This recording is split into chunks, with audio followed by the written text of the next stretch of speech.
na si Cuadro Alas Casimero na may paparating na laban ngayong Abril 18 mga idol. Next month na nga yan mga idol, isang buwan na lang. Kung baga inaabangan talaga ng mga boxing fans kontra kay Assassin Bad Boy Luis Pantera Neri mga idol.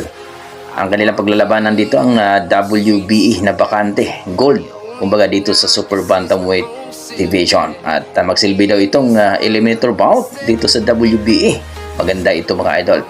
Pero ayon sa ating mga boxing fans, baka hindi makuha ni Casimero ang naturang timbang na 122 o dito sa Super Bantamweight Division, dahil may record na itong si Casimero na overweight ito sa laban ni Saul Sanchez nung nakaraan mga idol sa bansang Japan, kaya nasuspenso ito. Pero ayon sa ating mga boxing fans mga idol, posibleng makuha na daw ni Casimero ito ngayon, dahil hindi na daw sila naglalabas ng mga video na kung saan ay ang katawan